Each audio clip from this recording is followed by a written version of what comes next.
우리 드라마라든가 영화 같은데 또 이렇게 우리 조선시대를 다룬 이런 프로그램 많잖아요. 그러면 이 조선의 왕들하고 이렇게 신하들하고 이렇게 회의하는 장면 많이 나오죠. 그때 이 신하들이 왕에게 어떤 이야기 많이 한 것 같아요? 좀 기억하시는 분, 장면들. 아니되옵니다. 뭐 통촉하여 주시옵소서. 대부분 좀 왕이 듣기에 좀 불편한 이야기 되게 많이 해요. 왜 이런 것들이 드라마나 영화에 이렇게 장면으로 나오냐 하면 그만큼 조선시대는 신권이 세요. 특히 신하들이 왕에게 정말 문제가 생긴다거나 이 왕이 정치를 잘못한다고 판단이 되었을 때는 그야말로 직언을 서슴지 않은 이런 문화가 형성이 돼 있다는 거죠. 그렇게 되려면 뭐 요즘 표현을 하면 이 시스템이 완비가 돼야 돼요. 이 제도가. 그래서 이 조선시대는 특히 언론 3사라고 해서 사헌부, 사관원, 홍문관 이런 그 직책에 종사하는 신하들에게 힘을 실어 주었고, 이런 사람들이 마음껏 어떤 왕이 좀 판단을 잘못하거나 이랬을 때는 좀 비판하고 견제할 수 있는 이런 역할을 또 하게 했다라는 거죠. 물론 이제 모든 시대가 이 신권이 세고 이러진 않아요. 또 경우에 따라서는 왕권이 또 강화될 그런 필요가 있는 그런 또 시기가 있다라는 거죠. 우리 뭐 대표적으로 뭐 중요한 정책을 빨리 이제 결정을 해야 된다거나 이랬을 때 계속 이게 막 논쟁이 거듭된다면 이 효율적으로 정책이 수행되지 못하잖아요. 그래서 이 조선 시대의 역사를 보면 항상 이 왕권과 신권이 우리 마치 이렇게 저울이 추처럼 한 번은 좀 셌다가 또 한 번은 이 신권이 또 이제 뭐 세기도 하고 왕권이 세기도 하다가 또 적절하게 균형과 조화를 이루는 이런 역사가 계속 전개가 되어 나갔다라는 거죠. 이런 관점을 가지고 이 조선시대의 이 왕들의 어떤 그 역사를 중심으로 해서 한번 우리 조선시대 이야기를 해보기로 하겠습니다. 그래서 아무래도 조선시대 왕 중에서도 이 신권, 즉 참모들을 잘 활용하고 이 참모들의 능력을 최대한 활용하는 그런 경우가 그래도 이 정치적으로 안정되고 우리가 흔히 말하는 좀 좋은 시대였다 이렇게 판단을 할 수 있고, 바로 그런 시대가 아마 뭐 세종시대라든가 성종시대라든가 우리 뭐 정조시대 이런 시대를 이제 꼽을 수가 있고요. 이런 왕들은 대표적으로 참모들을 잘 썼어요. 이 세종 마찬가지고 우리 정조, 이 정조하면 뭐 우리 정약용이라든가 최재공 이런 참모들을 잘 활용을 했다라는 거죠. 우리 지금도 그렇지만 어떨 때는 정말 경제가 가장 그 중요한 문제로 될 때가 있고, 또 경우에 따라서는 뭐 국제관계, 외교, 평화 이런 게 또 아주 그 중요한 현안이 될 때도 있고, 그런 것처럼 그런 시기에 왕들도 어떤 국정과제를 잘 설정을 하고 그 목표를 달성해 나가느냐, 이것이 정말 또 왕을 평가하는 잣대가 될 수 있다는 거죠. 그래서 우리 조선시대 왕이 이제 되는 과정부터 한번 살펴보면, 일단은 왕이 되려면 뭐 가장 큰 조건은 일단은 왕자가 돼야 되겠죠, 그죠? 소위 이 당시에는 세습 체제니까 왕의 이제 그 아들, 이 사람들이 이제 결국은 왕이 되는데, 이 또 단계가 있어요. 왕이 되는 과정에서 크게 4차례의 의례가 있습니다. 그래서 흔히 이제 관례, 요즘으로 치면 성인식, 그다음에 입학례라 해가지고 이제 왕이 왕세자 신분에서 성균관에 가서 공부를 하는 거예요. 이 왕이 되기 위해서는 뭔가 이제 학습을 많이 해야 되니까 그런 입학 의식이 있었고, 그리고는 이제 보통은 이제 왕세자로 책봉하는 책봉 의식, 그리고 이제 배우자를 맞이하는 혼례 의식, 이런 어떤 4단계의 의례를 거쳐서 이제 왕세자의 신분으로 있다가 그다음에 아버지인 왕이 돌아가시거나 하면 이제 그 왕으로 되는 이런 과정을 거치죠.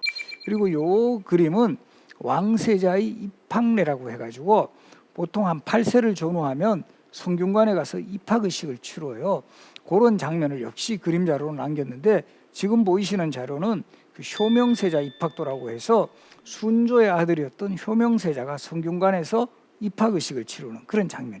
이 효명세자라는 인물은 최근에 와서 아마 여기 보신 분들도 계실 거예요. 구름이 그린 달빛이라는 드라마 보면 요 효명세자가 등장하죠. 그 배우가 누구였다? 효명세자 역을 맡은 배우? 박보검이라는 배우가 맡으면서 효명세자에 대한 이미지가 급상승했어요. 전부 다 이제 박보검 느낌으로 효명세자를 접하니까, 야, 저런 세자였으면 정말 뭔가 잘했을 거다. 그 효명세자가 성균관에서 입학 의식을 했던 요 장면이고요. 그리고 이제 세자로 보통 책봉될 때도 연령은 10세를 전후한 시기에 하는데 지금 이 자료에 보시면 사도세자는 2살 때 하죠. 사도세자는 누구의 아들이다? 영조 아들이죠. 왜 이렇게 2살 때 세자 책봉을 이렇게 빨리 정적적으로 단행을 했느냐 하면 사도세자는 영조가 42살에 얻은 누뚱이 아들이에요. 그러니까 이 상당히 영조가 계속 그 자식을 낳지 못하다가 이 42살에 낳은 누뚱이 아들이다 보니까 아무래도 그 빨리 세자로 책봉을 해야 계속 이제 왕세자로서의 어떤 그 왕이 되기 위한 수업을 좀 받는 시기도 필요했고, 또 영조도 이때는 본인이 그렇게 오래 사실 줄 몰랐어요. 영조가 조선의 왕중에서 최장수 하잖아요. 그러다 보니까 보통은 한 40대 후반 50대 초에 돌아가시니까 본인이 돌아가시기 직전에 빨리 세자 수업을 받게 해야 되겠다라는 심정으로 2살 때 세자 책봉을 했습니다. 최연소 세자 책봉이에요. 그런데 사실 지금은 그 영조가 그때 42살에 늦둥이 아들이라고 그러지만 지금 같으면 명함도 못 내밀어요. 지금은 한 60세쯤 나야 늦둥이다, 우리 늦둥이다, 이렇게 좀 명함 내밀 수 있죠, 그죠? 그때는 엄청난 늦둥이 아들이었어요. 그리고 이제 광해군처럼 어떤 정치적인 이유 때문에 늦게 세자로 책봉된 그런 경우도 있었지만 보통은 10살을 전후한 시기에 세자 책봉이 이루어졌다. 그리고 이제 세자로 대략 10세 초반에 이루어졌다가 대략 세자 생활을 한 15년에서 20년 해요. 그러다가 그 아버지인 왕이 보통 40대 후반 50대 초에 돌아가시면 대략 한 20대 중후반에 왕이 되셔가지고 한 20년 정도 왕하시다가 이제 또 돌아가시고 그 이제 아들이 왕이 되는 요런 사이클이에요. 그래서 이제 지금 제가 요 도표로 조선시대 이제 왕으로 즉위한 연령을 이렇게 한번 제시를 해봤는데, 최고령으로 즉위한 왕은 바로 태조 이성계. 이건 이해가 가시죠? 태조 이성계는 조선을 건국한 왕이잖아요. 그러다 보니까 그 당시로 치면 상당히 고령의 나이에 조선 왕조를 건국했기 때문에 보통은 창업한 왕은 나이가 많을 수밖에 없어요. 그러다가 그 다음부터는 계속 아들에게 물려주니까 보통 이제 그 왕으로 즉위한 게 뭐 빠른 경우는 이제 10대 초도 있고 이제 20대 중후반. 우리 정조 왕 같은 경우가 어떻게 보면 표준이에요. 25세에 즉위하는데 이게 한 평균적이에요. 그러다가 한 20년 정도, 정조가 정확하게 49에 돌아가시는데 한 평균적으로 25년 정도 이렇게 제의를 한다라는 거죠. 근데 저 표에 한번 보시면 최연소는 누구죠? 누구죠? 헌종이죠. 8세 즉위예요. 그래서 이때 보면 순조 11살, 헌종 8세. 우리가 흔히 그 19세기를 세도정치라고 또 부르는 이유도 이렇게 좀 조선 왕조가 이 19세기에 갈수록 이 왕조 계승에서도 좀 불운한 시대. 어린 왕이 연이어 왕이 오르는 이런 과정에서 이제 외척 세력이 힘을 발휘하는 소위 세도정치가 전개가 된다. 그리고 또 앞에 자료에 보셨지만 헌종도 그렇고 이 순조도 그렇고 20살 이전에 왕이 오르는 그런 경우에서는 대비가 수렴청정을 해요. 이런 이것도 아마 드라마 같은 데서 많이 보셨을 건데, 이제 공식적으로는 조선시대 이 왕의 어머니라도 정치에 개입을 할 수는 없어요, 공식적으로. 그러다 보니까 이제 약간 형식상으로 이 발을 쳐서 이제 정치를 하게 한다. 그래서 이건 뭐 정말 어떻게 보면 너무 이게 좀 티는 나죠. 발 이렇게 쳐놨다고 해가지고 소리 안 들리는 것도 아닌데, 그런데 그러나 이제 여성이 최대한 정치하는 것을 좀 어느 정도 제어한다라는 뜻으로 수렴, 들이울 수, 발렴, 발을 들이우고 정치를 듣게 한다. 이런 뜻으로 우리가 수렴청정이라고 그래요. 이 수렴청정을 했던 대표적인 인물 누가 있죠? 기억나시는 분? 우리 조선시대 이제 대표적인 저걸 문정왕후라고 있어요. 명종이 어린 나이에 왕이 오르니까 이 대비로서 수렴청정을 했던 바로 이 문정왕후가 수렴청정했던 그 시대를 다룬 대표적인 드라마가 아마 여기 조금 이제 연배되시는 분들은 예전에 그 여인천하라는 드라마 기억하시는 분 계세요? 대답하신 분들 오래 사신 분들이에요. 그래서 이 여인천하라는 드라마 보면 그 드라마가 문정왕후가 주인공인데, 사실은 그때는 문정왕후보다도 그 중종의 후궁이었던 경빈박씨라는 여인이 매야 이렇게 하면서 더 지금 또 웃으신 분들 다 그때 이제 기억하시죠? 매야! 매야! 매야!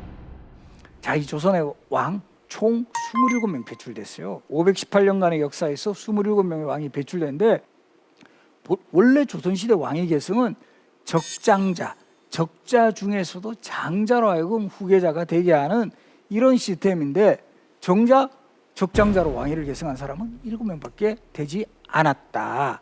그 이유는 그만큼 조선시대 왕위 계승에서 많은 변수가 있었다는 거예요. 특히 이제 조선 초기에는 정변이라든가 뭐 무슨 반정 이런 게 많이 일어나고 후기로 갈수록은 이 적자 출신의 왕자들이 태어나지를 않아요. 이 놀랍게도 조선 후기에 들어가면 왕의 그 적자라 하면 왕비의 아들을 말해요. 조선시대 왕비는 무조건 한 명이에요. 이 왕비가 돌아가시면 계비를 맞이할 수 있는데 이 계비는 역시 왕비하고 똑같은 지위를 얻어요. 그래서 우리 뭐 대표적으로 우리 드라마에 많이 나오는 숙종의 왕비 인현왕후 같은 사람도 원래 계비예요. 첫 번째 왕비가 인경왕후인데 인경왕후가 돌아가시면 이렇게 이 계비를 맞이하는데 왕비가 살아있는 상태에서는 아무리 뭐 왕의 총애를 받더라도 왕비의 지위를 얻을 수는 없고, 그러나 이제 왕실의 자식들을 안정적으로 확보하기 위해서는 왕비 한 명만 있으면 좀 불안하죠. 그렇게 해서 누구를 드릴 수 있다? 후궁을 드릴 수 있다. 바로 이 후궁 소생의 자식들이 왕실에서는 서자가 되는 거예요. 적자가 되지는 않는다라는 거예요. 그리고 이 후궁에서 풍계가 가장 높은 것이 빈이에요. 빈. 휘빈장씨, 숙빈채씨, 경빈박씨. 그러니까 후궁도 다 풍계가 있어요. 이 제일 그 후궁 중에 풍계가 낮은 게 종사품인 수건인데, 이제 그 수건에서 뭐 이렇게 승진, 수경, 뭐 소위 수기 이런 식으로 승진을 하게 돼요. 근데 이제 빈으로 승진하려면 딱 감이 오는 게 있죠. 한방입니다. 어떻게 하면 된다? 빈으로 승진하려면 아들 낳으면 됩니다. 뭐 요즘 같을 때도 되게 필요한데, 우리 지금 정부에서 출산 장려책 하는데 이때는 정말 이 후궁이 왕의 신임을 얻고 총애를 얻으려면, 또 승진하려면 이 왕의 아들을 낳아야 된다. 그래서 이 조선시대 이런 왕위 계승사에 있어서도 후기로 갈수록 후궁 소생의 아들들이 연이어 왕이 오르는 그런 경우도 되게 많아요. 선조, 광해군, 우리 영조, 잘 알고 있는 영조, 순조 다 후궁 출신의 그 어머니를 둔 왕이었다라는 거, 이것도 기억을 하시고요. 자, 그런데 이제 조선시대 이 왕위 계승에서는 첫 번째 사례부터도 이 적장자가 후계자가 되지를 못해요. 태조 이성계가 아들이 총 8명 있어요. 첫 번째 왕비였던 신의왕후 한시와의 사이에서 6명, 그 다음에 이제 계비로 맞이했던 신덕왕후 강시와의 사이에서 2명, 그 중에 장남이 방후입니다. 원칙적으로 하면 방후를 세자로 책봉해야 됨에도 불구하고 방후가 아닌 막내인 방석의 세자 책봉이 이루어집니다. 그 이유는 바로 이제 가장 결정적인 것은 이때 첫 번째 왕비는 이미 돌아가셨고, 이 계비가 이제 그 살아있는 상황에서, 우리 뭐 이것도 뭐 드라마에 많이 나오는 장면인데, 왕비 입장에서는 자기가 낳은 아들 왕 만들고 싶어 할 거 아니에요? 이거는 뭐 안 봐도 뻔해요. 뭐 우리 당시 왕인 이성계한테 계속 어필을 하는 거죠. 우리 막내 얼마나 이쁘냐고, 얘 왕 만들어 주세요. 이러니까 이제 이성계도 흔들립니다. 거기다 또 누가 결정적인 역할을 하냐 하면 우리 정도전이라는 분 기억하시죠? 정도전.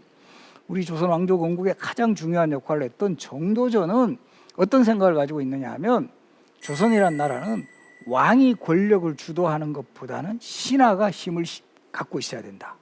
그런 입장에서는 정통성 있는 왕세자보다는 방석처럼 어리고 뭔가 아직 그 후견인이 필요한 이런 인물이 왕이 되는 게 더 유리하다. 그래서 이성계의 마음이 또 막내한테 가 있는 것을 간파하고, 방석 뭐 후계자 돼도 좋습니다. 제가 잘 보필하겠습니다. 이렇게 되면서 전격적으로 방석의 세자 책봉이 이루어져요. 여기서 제일 붕괴한 사람 누굴까요? 바로 이방.